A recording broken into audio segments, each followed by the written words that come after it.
Subscribe now and press the bell icon. Never miss an Sushant Singh Rajput मामले में बिहार सरकार ने उठाया एक बहुत ही बड़ा कदम। उसने सेंट्रल गवर्नमेंट को सीबीआई की रिकमेंडेशन भेजी है। अब सवाल यहीं खत्म नहीं होते हैं, सवाल तो यहाँ से शुरू होता है।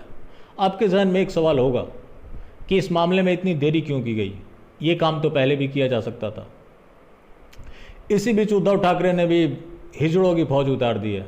मैं बहुत सोच समझ कर हिजड़ों की फौज बोल रहा हूँ, क्योंकि बाला साहब ठाकरे कहा करते थे कि हिजड़े वो नहीं होते जो बाज़ारों में पैसे लेकर नाचते हैं, हिजड़े वो होते हैं जो हिंदू होकर हिंदुओं का विरोध करते हैं। तो मैं उस पर कहना चाहूँगा, हिजड़े वो नहीं होते जो बाज़ारों में पैसे लेकर नाचते हैं, हिजड़े वो होते हैं जो जनता की समर्थन से सत्ता में बैठकर बॉलीवुड गैंग वालों की चरण वंदना करते हैं। आगे इसके बारे में विस्तार से बात करेंगे। इसी बीच एक घटना का जिक्र करना बहुत ज़रूरी है।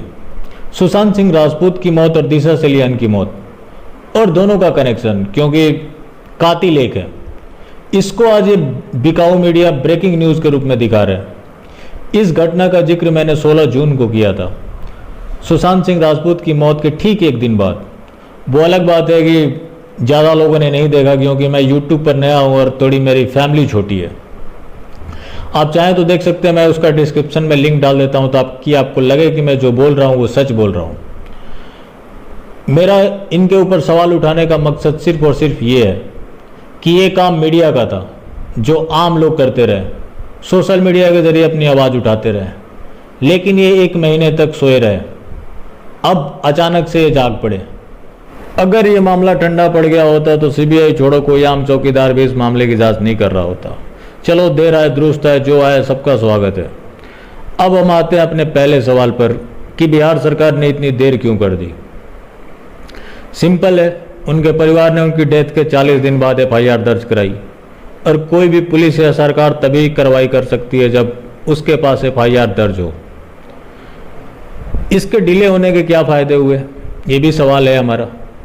इसके डिले होने के फ़ायदे ये हुए कि जिनसे सवाल किए जा रहे थे वो छुपते नज़र आ रहे थे, और उनकी कोई ऐसी हरकतें सामने आ रही थी जो आम लोगों तक पहुंच गया कि इस मामले में ज़रूर कुछ काला है, कुछ क्या पूरा का पूरा ही काला है, और लोगों का इसमें इंटरेस्ट बढ़ा।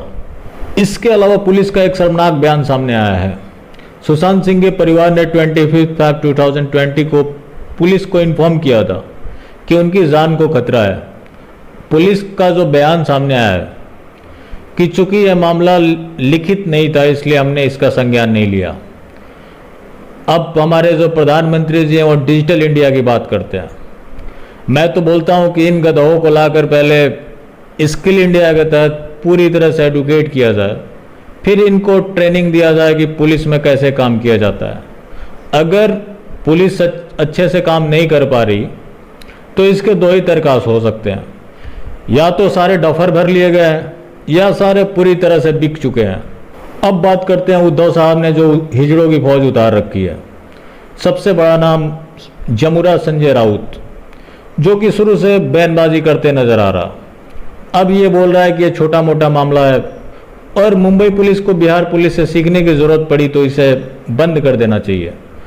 मैं भी कहता हूँ कि बंद कर देना चाहिए। ऐसे पुलिस होने से अच्छा है कि ना हो, क्योंकि कोई भी इंसान जब बुरे वक्त में होता है पुलिस को याद करता है। जब पुलिस हत्यारों को बचाए या फिर हत्या कर दे, दोनों एक ही चीज़ है, तो फिर ऐसे पुलिस की क्या ज़रूरत है। उसी का प्रमुख मोहरा है परमवीर यानी परम कायर सिंह। मैं उसे वीर नहीं बोल सकता, क्योंकि कोई भी वीर किसी भी राजनीतिक दल की दलाली नहीं करेगा, किसी भी बॉलीवुड माफिया की चरण वंदना नहीं करेगा, और तो और किसी डी ग्रेड एक्ट्रेस के प्रवक्ता की हैसियत से काम नहीं करेगा। ये सब बेबी पेंगुइन को बचाने के लिए किया जा रहा है। लेकिन मैं अब बता देना चाहता हूँ, बेबी पेंगुइन अंदर और उद्धव साहब ठाकरे सत्ता से बाहर। संजय राउत ने एक और बयान दिया है कि इस मामले का बिहार चुनाव से संबंध है। तो बिल्कुल संबंध है, क्योंकि जांच की शुरुआत में ही जो बड़े नाम चौंकाने वाले आएंगे, उसके बाद महाराष्ट्र की सत्ता नहीं रहेगी, क्योंकि कांग्रेस को भी वहां जाकर चुनाव लड़ना है और उसके ऊपर ऑटोमेटिक दबाव बनना शुरू हो जाएगा, और गठबंधन में भी सब कुछ ठीक ठाक नहीं चल रहा है। तो कांग्रेस की तो मजबूरी होगी कि समर्थन वापस ले, वरना बिहार में तो जीरो पे जाने से कोई नहीं रोक सकता। तो ये मामला है। बाकी आप क्या सोचते हैं कमेंट कर ज़रूर बताएं। अगर आपको पसंद आया हो तो सब्सक्राइब करें, लाइक करें और ज़्यादा से ज़्यादा लोगों तक शेयर करें। फिर मिलते हैं सुशांत सिंह राजपूत से ही जुड़े किसी और बड़े खुलासे के साथ।